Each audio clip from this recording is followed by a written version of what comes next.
(3.1절입니다) 온 국민의 만세운동으로 대한민국의 독립의지를 전 세계에 알린 날이죠. 우리 안에 역사하는 십자가의 복음도 열방 가운데 이런 역사가 일어나기를 소원합니다. 오늘 주시는 하나님 말씀은 사무엘상 18장 1절에서 5절입니다. 다윗이 사울에게 말하기를 마침에 요나단의 마음이 다윗의 마음과 하나가 되어 요나단이 그를 자기 생명같이 사랑하니라. 그날에 사울은 다윗을 머무르게 하고 그의 아버지의 집으로 다시 돌아가기를 허락하지 아니하였고, 요나단은 다윗을 자기 생명같이 사랑하여 더불어 언약을 맺었으며, 요나단이 자기가 입었던 겉옷을 벗어 다윗에게 주었고, 자기의 군복과 칼과 활과 띠도 그리하였더라. 다윗은 사울이 보내는 곳마다 가서 지혜롭게 행하매 사울이 그를 군대의 장으로 삼았더니 온 백성이 합당히 여겼고 사울의 신하들도 합당히 여겼더라. 제가 어릴 때 다윗과 요나단이라는 CCM 듀엣 가수가 있었습니다. 최근에 검색을 해보니 지금도 여전히 활동하고 계시더라고요. 30년이라는 긴 세월을 한결같이 친구로 함께 찬양 사역자로 동행하는 것은 정말 좋은 관계임이 분명합니다. 오늘 본문의 다윗과 요나단의 관계를 한 단어로 표현하면 우정입니다. 동성 간의 최고의 관계는 우정 깊은 친구인 것이죠. 독일의 시니어 철학자 빌헬름 슈미트는 최근에 우리가 정말 친구일까라는 책을 출판했습니다. 그 내용을 보면 주된 챕터에서 저에게 몇 가지 질문을 던졌습니다. 그리고 생각하게 만들었습니다. 첫 번째 질문입니다. 우정은 인생을 어떻게 바꾸는가? 다윗과 요나단의 우정은 서로를 세워주는 관계가 되었습니다. 다윗은 정말 친구 한 명을 잘 두었던 것이죠. 그의 이름이 요나단이었습니다. 우리는 이미 역사를 통해 사울에 이어 다윗이 2대 왕이 된 것을 잘 알고 있습니다. 하지만 원래 사울 다음에 단독 후보자는 왕자 아들 요나단이었죠. 그렇다면 이 두 명의 관계는 경쟁 관계가 되거나 정적인 관계가 되어야 합니다. 서로를 제거해야 내가 살 수 있는 갈등의 관계죠. 하지만 오늘 본문의 몇몇 구절을 살펴보면 눈에 띄는 단어들이 있어요. 마음이 하나가 되었다. 서로를 생명같이 사랑했다. 겉옷과 군복과 칼과 활과 띠를 주었다. 채워주는 관계가 된 것입니다.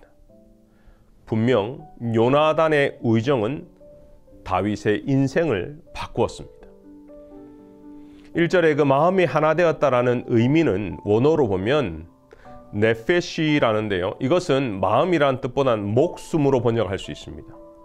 서로의 마음이 한 마음, 다시 말하면 두 사람의 목숨이 한 목숨이 되었다.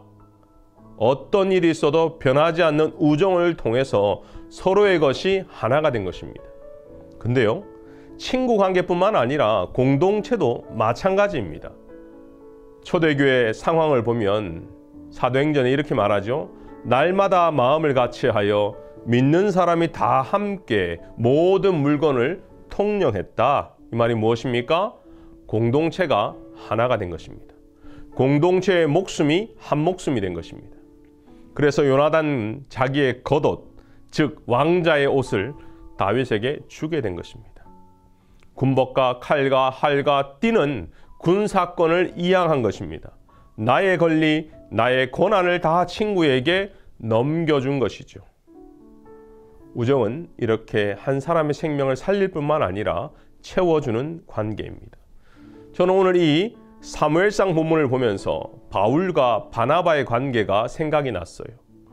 바리새인 사울이 바울이 되고 많은 사람에게 오해를 받고 미움을 받을 때 위로자 바나바는 그를 품어주었습니다.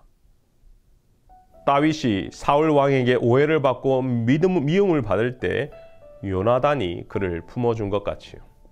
어떻게 보면 앞으로 우리 빈내리 교회가 나아가야 될 방향이 오늘 본문에서 말씀하고 있는 것 같습니다. 사랑하는 빈내리 성도 여러분, 채워주는 관계, 채워주는 공동체, 인생을 변화시키는 공동체가 되기를 소원합니다. 두 번째 독일 철학자의 질문은 우정을 위협하는 것은 무엇일까라고 나와 있는데요. 사실 책에는 저자가 서로의 생각의 차이, 교육의 차이, 돈을 비롯한 재산의 차이, 신분의 불균형이 우정을 위협해 왔다고 역사적인 근거를 들어 말하고 있습니다. 두 사람의 우정이 변함없이 유지되려면 환경과 조건이 비슷해야 오래 갈 수 있다는 것이 이 책의 주안점입니다. 사실 남녀 간의 결혼도 비슷하죠. 두 사람이 아무리 사랑해도 서로의 조건과 환경이 다르면 서로의 가정 안에서 갈등을 일으키고 있습니다.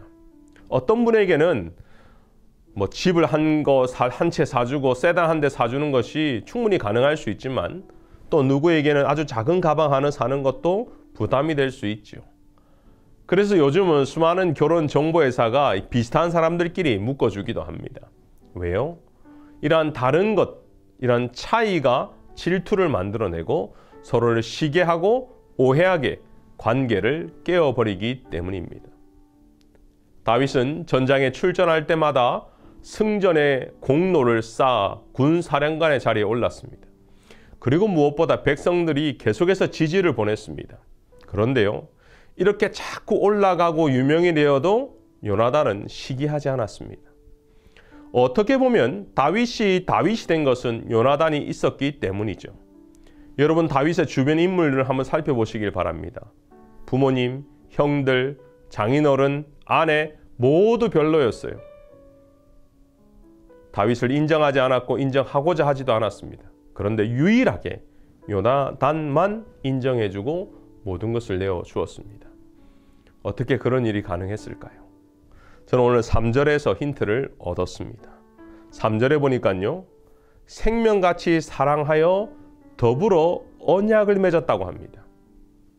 이 언약의 구체적인 사항은 20장에 나오는데 여호와께서 영원히 나와 너 사이에 계시고, 그렇습니다. 다윗과 요나단의 관계 안에 여호와 하나님이 계셨습니다. 모든 관계를 회복시키고 모든 관계를 새롭게 하며 모든 관계를 성숙하게 하시는 분은 여호와 하나님이시라는 것입니다.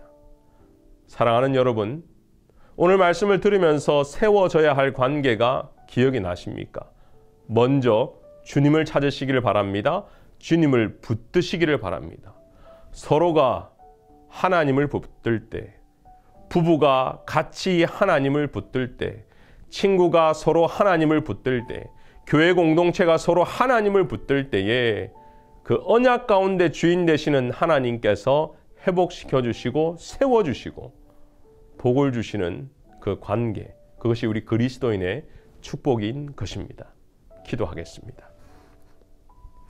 은혜가 풍성하신 하나님, 오늘도 다윗과 요나단을 통해서 서로가 채워주는 관계, 위협할 수 있는 많은 조건과 환경이 있었지만 그럼에도 불구하고 하나님이 그 중심에 계시기에 모든 것이 회복되는 것을 보았습니다.